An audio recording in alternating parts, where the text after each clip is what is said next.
All right, what's good? I go by Digital Crates. Everybody calls me Crates. I'm representing for HipHopSince1987.com. Stuff we really about hip hop, about real music and real art. I'm just so blessed to be talking to you today. You're definitely a living legend in the hip hop culture. I recently saw a trailer for the movie Dawn Raid documentary about to pop off. This is going to be a big inspirational moment for people who love hip hop music and are a fan of the culture. I'm blown away by your career and everything that y'all have done to inspire and be a major part of the game. We're broadcasting live right here. I'm in America and you're overseas. We were just talking about how hip hop is a global phenomenon, and you're definitely a cornerstone for your region in the world and also around the world. But for the people that don't know you yet until they see this documentary, maybe you could just tell us your name and where you're from. Appreciate it, Crates, and appreciate hip hop since 1987. I'm Andy, first name, in hip hop circles known as YDNA, Big YDNA, but I'm the original founder, co-founder with Brother D of Dawn Raid Entertainment, New Zealand's first hip hop label, and then later global hip hop label. Amazing. Amazing. And New Zealand, a lot of people don't know, is beautiful, beautiful place, Beautiful inspiring. place. I mean, the music is so dope because just the environment is so inspirational. Maybe you could just tell people more specifically where you're from in New Zealand and kind of how you got your start in music. Well, you're right. New Zealand is at the bottom of the South Pacific. We have two beautiful islands, the North Island and the South Island. One island is kind of subtropical and warm, and the other island has the mountains and the snow. It's closest to Antarctica, which is, famous for Lord of the Rings and all that. We're from a community called South Auckland, which is, I guess, like the South Central of New Zealand. Our country is part of Polynesia. We're part of the Pacific Triangle. So, the native people of New Zealand, the Maori people, and Polynesian navigators of the past, the Pacific Triangle incorporates all the way up to Hawaii and into Los Angeles, massive Polynesian community in Los Angeles. And so we have this triangle of family, and people don't know that there's a very, very big urban community in New Zealand, almost half of our country. Traditionally, if you think in New Zealand, heaps of times I've heard international people say, oh, I love Europe. We're not from Europe. We're from the down under. We're from the Pacific. And we have a super, super living, breathing culture. This is Māori land. And part of that culture is, we absorb Black culture, African-American culture, Mexican culture from all over the world. That's what we do. And also, we have a huge, network of family from New Zealand to Samoa, Tonga, Hawaii, Los Angeles, Las Vegas, Salt Lake City. So there's a huge connection between LA and Auckland, where I live. Yeah, it's wild. I just had some folks randomly that were in the Marshall Islands, and they're like, yo, it's people that love hip hop here. It's small, big time. It's the islands. Yeah. Yeah. So it's like all about good vibes, and hip hop is a great way to take the struggles and the problems of any community, especially, low income communities, and bring the struggle to light. And, right. Hip hop is such a global art form. I've been around the world, and there are countries I've been to where they don't even understand the language, but they understand the feeling. They understand exactly what this hip hop thing is all about. And I'm not sure if you want to, kind of go into maybe who were some of your inspirations. I mean, obviously you guys understand English down there, so I'm sure you drew inspiration, not just feeling, from a lot of different music. So maybe you could talk about what kind of inspired you in the beginning, maybe some of the artists and some of the things that made you want to get deeper into the music. Well, first and foremost, hip hop hit New Zealand at the same time it hit America. Like whatever happened in America, the rest of the world follows America to the button, right? But for us in New Zealand, the group that changed the game for us was a group called Boo-ya Tribe. The Boo-ya Tribe, the West Coast gangster rap group from Los Angeles in 1989. And why they changed the game for us is we had Run DMC, we had all of that. But when we saw Boo-ya Tribe, we saw Polynesians doing rap music with long hair like us. Apart from, obviously, I'm white. All my friends are Pacific Islanders. Yeah. And we realized this culture was for us too. And so, Boo-ya Tribe were huge, and also the Jets. They were a Tongan group just before hip hop. Around that Bobby Brown era time. But huge impact on us. NWA, massive impact down Mm, here. Public Enemy, um, you know, from that moment, and movies like Colors, because we had yeah. also had a big sort of a very warrior culture. So gang culture was big in our country. Mm, So that and also we had a lot of deportees from like LA come to New Zealand because they would get kicked out, but they were born in Samoa, and so they would get sent back home. So mm, we had this, I guess, direct linkage.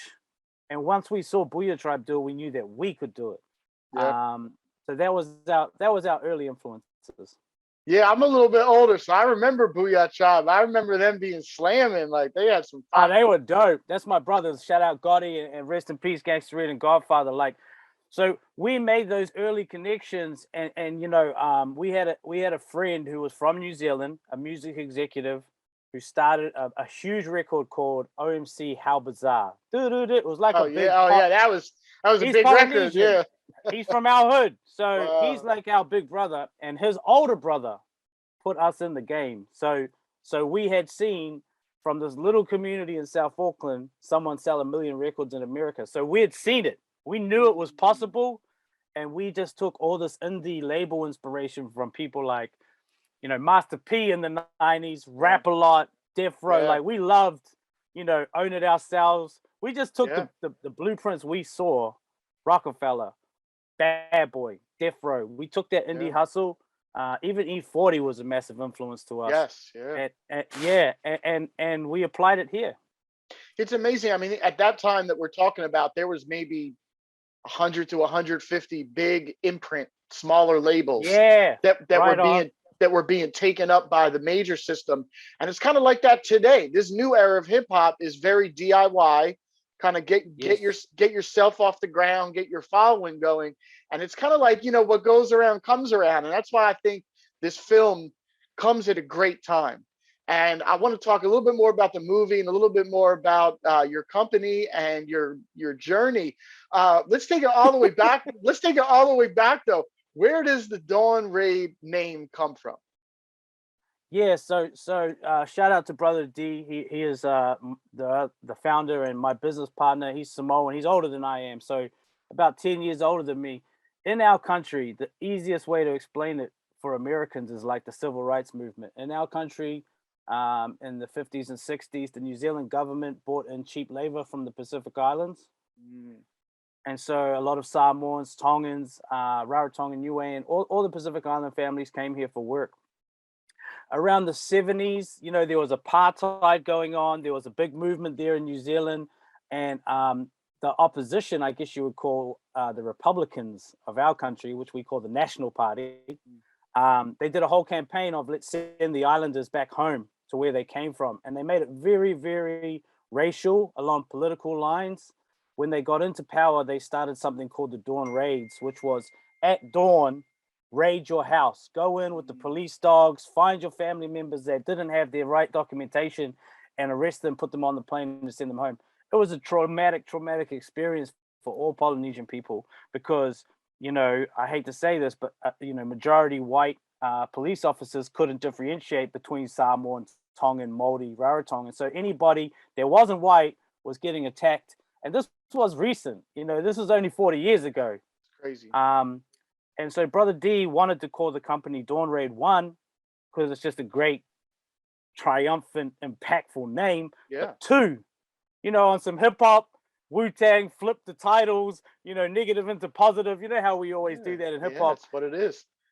Retake that name and make it positive. And also, we knew subliminally that the white people in the government wouldn't know what our record label was really about. That they're putting Yeah. Dawn Raid on the charts. Every time we had a #1 record, it would say Dawn Raid in the line, Dawn Yeah. Raid has another top 10.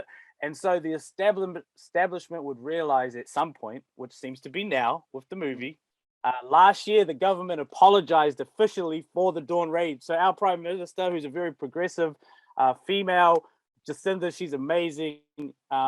She's been amazing through this whole COVID thing. She did a formal apology to the Pacific Island community wow. last year for Dawn Raid. So one day we knew the hip hop community would wake up and realize, damn, they copied us. Like we took the Black Panther movement, we took the Public Enemy vibe. We took the NWA vibe and we incorporated it to what worked for our indigenous cultures. So it's pretty special stuff, man. And it's inspired by hip hop for sure. Yeah, that's amazing. I mean, hip hop is just such a positive way for people to uplift themselves and their community. And it's one thing to be a fan, but then you guys got into the business of like actual creation. And it's like maybe you could talk about the early days of starting the label, starting the entertainment company. You know, it starts with the music first. So like maybe you could talk about some of the early records and some of the things that you worked on that like got the movement to pop off. Well, you know, again, following the American blueprint, we saw everyone had clothing labels. Like in our generation, Naughty Gear, shout out Vinny from Naughty by Nature, and Woo Wear and all those things, cross colors. We saw all that.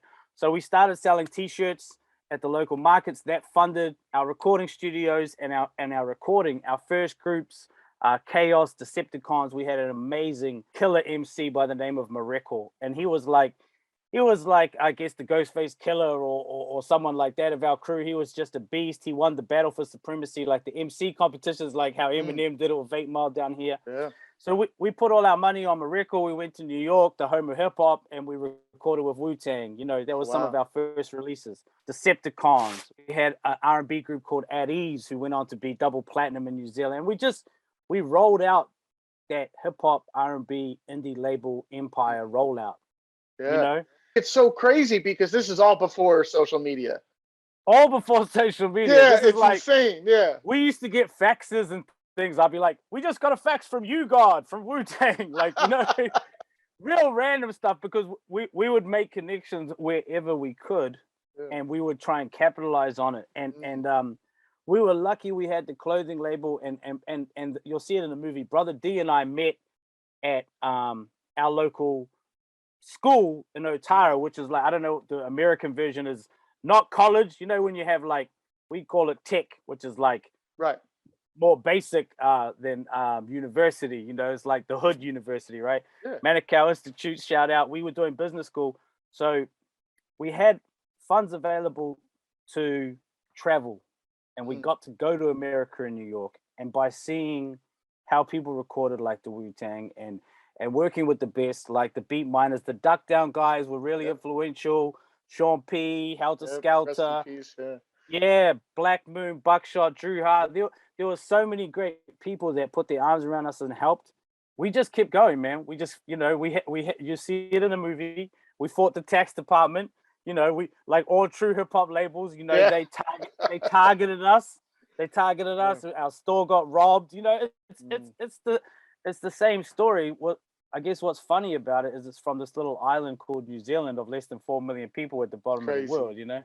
But y'all some real hustlers, you know, starting with the clothing and then with the travel, with the ups and downs and the struggles. It's like the key, I think, to succeeding, and not just the entertainment business, but in any business, the key is just to keep going.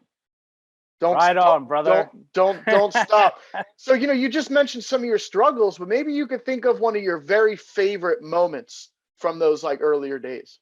I mean, there's so many great moments, you know, when you put people on, you know, a pedestal like Snoop Dogg, and then you open for Snoop Dogg. You know, Snoop Dogg comes to New Zealand and he's chill and cool, and you guys all end up smoking. You know, rest in peace, Badass.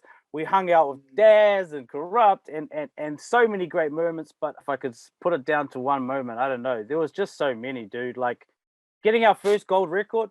There you go. That's a big one. Getting charting number one, our first number one, and then going on to do it many times. And I think every time that we collected a flag, like when we left our country and we got a gold record in Australia, you know, because that's 5 times harder. And then when we went to America and ended up having Swing go RIAA gold and then platinum off the back of the Knocked Up movie, that was special, man. The year 2008, 2009, you know, and this is before, like you said, social media just hit. We were the first to have a viral MySpace hit. You feel me? Who even knows MySpace? Crazy. We were one of the first. And so, like, I'm going to say this. We got to have the full experience of major label money, a couple of years in the sun of watching that system, which is Universal Republic, the same home. Shout out Avery and Monty Littman. Like, who Drake and Nicki and all them deal with. I dealt with those guys for 2 years. I made a couple $1 million with them. That's my peoples. I wish we made some more, but you know, it is what it is. Yeah. To this day, it's 2022. Avery Lippman still replies to my emails and texts. He said, "Congratulations on the movie." You know, I got to respect people like that. You know. Yeah. And you guys accomplished so much over your career. You're still going. What keeps you motivated after going through all this? Like, what keeps you motivated to keep showing and proving? Probably all the failures too, man. I got to keep it Mm. 100 and say we made so many mistakes as well, you know. And so with mistakes and lessons, you know, there's a lot of relationships I'm still working on fixing, because you know, when you lead from the front, you knock a few people over too, you know. It's true. And so with that, it was never my intention though. My intention was for all of us to eat, all of us to win, all of Yeah. us to be together. And so now, as an older man, and I'm going to say a special word, a sober older man for a number of years, and a father and a brother and all those things, it's like I'm trying to teach my people what I wish someone had taught me. You know, I'm lucky that I'm doing this interview with you, Crates. You know, Yeah. I could have been the other way. I could have lost Yeah. it all and been in jail, and or stayed in that lifestyle, undisciplined, alcohol, drugs, all that kind of stuff. But I managed to, you know, by the grace of God, get my shit together. And so I would try and share the right information Yeah. over and over. Yeah. There's so many stories like y'all's that needs to be told, for so many different reasons. You're blessed to still be doing this. We just lost a legendary New Zealand hip hop guy. Shout out, brother Huta, passed away yesterday in New Zealand. Oh You man. know, shout out my bro Huta. Another guy, DJ Pottyfessa. There's people that were influential in our scene, that Mm. were, you know, legendary in our country, that aren't here. Rest in peace, Godfather Yeah. and Gangsta Red from Boo-ya Tribes. The culture is what's so important. And I wanted to talk about, just for a quick second, about the culture. It was in New Zealand and Australia, but is there a community between the two? And Yes, is there competition? What's it like down there? I guess it's kind of like America and Canada, Yep. you know, but our gap is a bit further, so the Mm. animosity it can go up and down. You Yeah. know, to us they're our brothers, but we're like the little brothers and not like the bigger brothers, right? Mm. We are very separate culturally, Yep. two different, complete different. You know, the Aboriginal people of Australia and the local Maori people of New Zealand are completely different. So we have different cultural values, very similar, indigenous, but just different. And I'm going to say on the hip hop level, we were very American focused because of the connection Mm. between LA and Auckland. And they're very, I guess, pro Australian hip hop, very much about using their native tongue with their colloquialism and all that, real, like, I'm going to say white boy rap almost. Yeah. Yeah. And ours is a little bit more hip hop into the Brothers and Brown. But that being said, I don't know if you've seen it, but there's a huge, huge drill moment going on right now, Yeah. and it's ridiculous. These guys called 1-4, HP Boys, Lessie, like ASAP Ferg got on their album, and then he put them on his album. Like, this new generation of Polynesian immigration that have gone from the islands to New Zealand, from New Zealand to Australia, is crazy. That being said, yes, there's a connection. We always do songs together. Hilltop Great. Hoods, who are my homies, some of the biggest rap group in Australia. They put our artist Aradna on their multi-platinum album. So yes, different countries though, bro. Very different. Yeah, but it's amazing that it's like from where I'm sitting right now in Florida, all the way across the world. There's this like amazing culturally rich hip hop scene, and it's just, Yep. for me, watching this film and learning about y'all's journey, it's just been an enriching experience. It's really amazing to see what's going on. You know what I mean? As we say, down under. You know, it's Yeah. pretty amazing what y'all have going on. And the movie, it's online now. Yep. Go and see it. Streaming everywhere. Why now? Go Crates. Yeah, why now? Like, what was it about 2022? What was it about this time in hip hop history that made it right for y'all to do this documentary, do this movie? Man, I'm just gonna say God's plan, dude, because we made this movie 3 years ago. You know, a movie takes time. It came out a year ago on this side of the world. Universal Pictures was a major part of it because I knew it would have major distribution.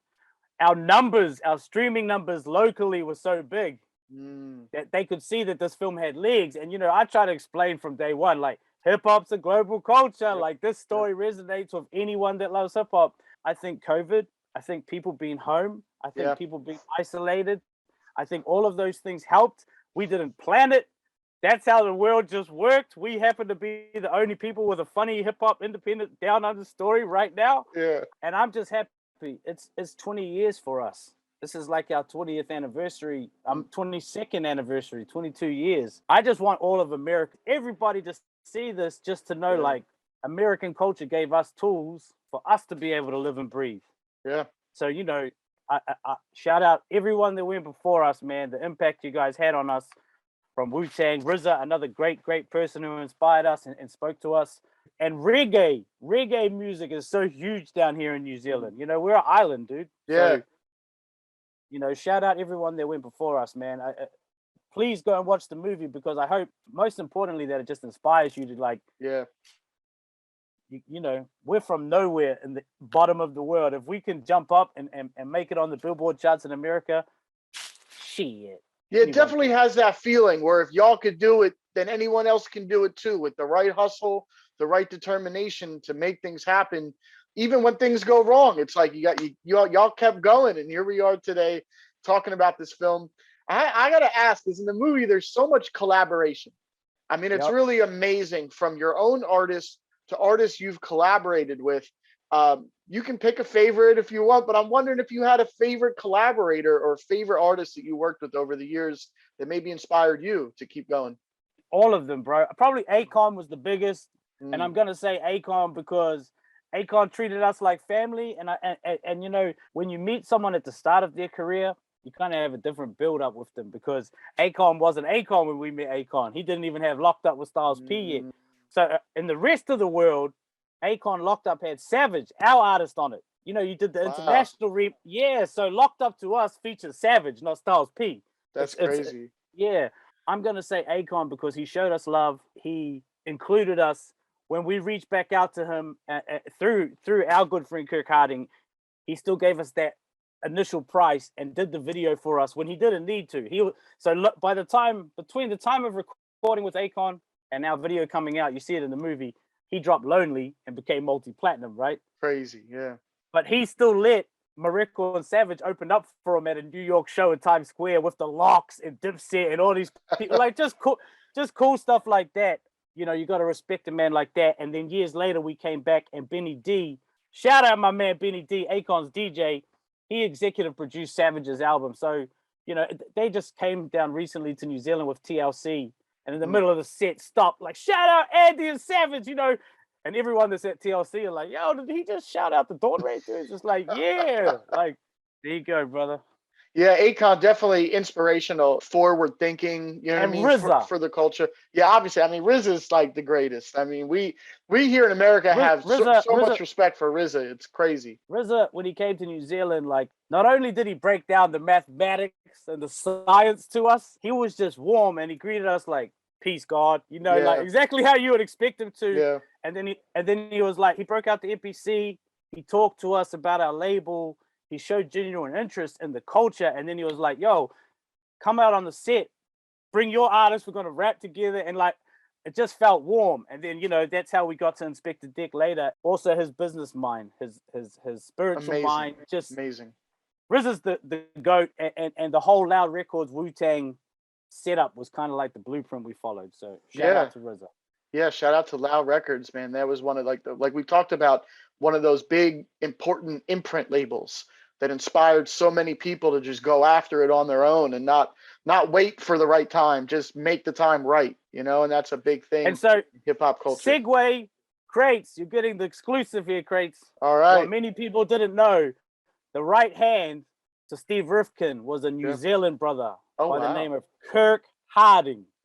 Kirk Harding. So, you know, somebody will probably eventually make a movie about Loud Records. I think that's a story. Yeah, that's a story that needs to be told. Like, no doubt about it. All right, so we talked about some of your collaborators in the past. What's somebody in the game, maybe someone new, that you would love to collaborate with in the future? Oh, dude, there's so many people, man. I really love Burna Boy. You know, I love the Afro stuff that's happening. Yep. I gotta be honest though, like, I'm a big gangster rap guy. Like, I'm waiting for BG to get out of prison. Yes, You sir. know, you know, R.I.P. Soldier Slim. Like, you know, I'm rooting for Master P to make a comeback. I mean, there's so many people, bro. We work with J Rock. I helped get a song He's with Kendrick super Lamar dope. done. Oh man, that would be IDK, incredible. Yep. yeah, and like we're real hip hop dudes too. So I love the whole Griselda, you know, Yes. all of that. Rock Marciano. Like, I'm across the Yes. board with Rock it. Marcy, crazy.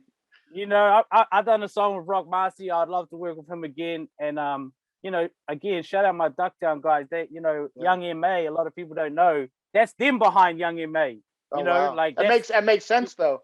Makes sense. yeah, you know what I mean. And like, there's so many good people that have helped us over the years. I want everyone to win. Shout out my boy MC8. I'm real tight with MC8. I'm always rooting for him. DJ Premier, anything that Prem touches, Royce the 5'9". I could go on for days. I love how Premier's been doing these like salute the floppy disk videos. I don't love know if it. you've seen it. I've seen it all. For the culture, you know, and it's like these are stories that need to be told, you know, and it's like y'all are definitely an important part of this fabric of global hip hop. The movie online now, Dawn Raid. Go get it. Dawn Raid, Amazon, iTunes, check out Apple. the web. Yeah, Apple. It's online everywhere, streaming. Support the art, support the culture. Maybe we just briefly talk about what's next. Now that the movie's out, I'm sure the phone's ringing, the emails are coming in. What's coming down the pipeline for 2022? What's coming up? Well, man, like shout out to everyone. If you've been watching the business world, you know, everyone's buying out catalogs. We have over 1,000 songs in our catalog. There you go. The Dawn Raid catalog is something that I'm working on to try and do a big deal so that all of the people that were involved in Dawn Raid all get to eat for the rest of their lives, you know. And I'm looking for the right home with you know, my business partners and all that kind of stuff. Moving forward, I want to do the Boo-ya Tribe movie. That's what I'm working on myself. Okay, another movie. Let's go. I like this movie, you know, this movie money space. It's a lot better, and it takes time. And like you said, like what Premiere is doing, there's so many pockets of information that need to be put up into content for us to understand and to digest. And like, I'm in that space, dude. Like, I love the NFT space and all that. Yes, that's all cool. Yes. But I still think fundamentally, like, you know, I want to hear the MC8 story. I want to hear the Boo-ya Tribe story. I want, you know what I mean? So yeah, look at how Wu-Tang's got the TV series now, and it's incredible. I mean, it is crazy. Amazing, you know? Amazing. There you go, crates. That's, you know, hip hop since 1987. Get in there. You know, there's a space for everyone. So from you to anyone that's inspiring and aspiring to get into the rap game, the hip hop game, what's some advice you could give for people to like kind of focus their efforts into becoming something in hip hop? What's some advice that either you've received or you could give over the years? First one is self-belief. You have to believe your dream. Second one is get your team right. Your team has to then believe your dream. If you can't influence that, I don't care if it's 20 or 4, but if those 4 believe in your dream, then the 4 of you are going to get there. Yeah, that's right. Don't cross the brotherhood. Whoever you pull in, stay together. And there's a great old saying I like, which is well done is better than well said. I need to talk about it. Go do it. Yeah, do it, then talk about it after. That's how I like to roll. So, you know, and just know it's a long journey, man. There is no NFT bubble overnight money in this. This is 10, 20 years of consistent grind. You get to live an enjoyable life, man. Like, I'm still doing this. I'm 43 now. I've been doing this since I was 15 years old, you know? Crazy. That's a blessing right there. That's a blessing. Believe me. Yeah, so before we wrap up, man, I just want to kind of give you the floor. I don't know if you got any shout outs, anybody you want to thank, or any last words you want to give, man, but the floor is yours. I appreciate it. Everybody, this is the #1 music documentary in America for last week. I needed to stay there. Please go and see this movie, man. If you love it, I want to shout out Brother D, my business partner, my road dog. He's my OG, in fact. My wife, his wife, our kids, our family, everyone that supported us through the ups and downs. This is not just a hip hop movie. This is a brotherhood movie. This is a family movie. This is an inspirational hustlers, rags to riches, go get it, make it happen movie. And I'm thankful, God damn it, and grateful. Like, you know, I could be dead. So you feel me? Like, I'm just happy, man. And Crates, appreciate you, bro. You reached out. This is like our second look. Man, that's love, homie. So, you know, I notice all those things. Thank you, everyone. Yes, sir. All right. Well, thank you so much, man. Legend in the hip hop game, but the legend continues. So we wish you many more success and blessings over the years. Shout out to everyone down in New Zealand, man. It's a culture I'm definitely looking forward to tapping more into. You have inspired me throughout your work and throughout watching this movie. So I'm really inspired, and I just wish you the best. And thank you again so much for taking this time today. Thanks, Craig. Appreciate you. All right. Have a good one. Thanks, brother.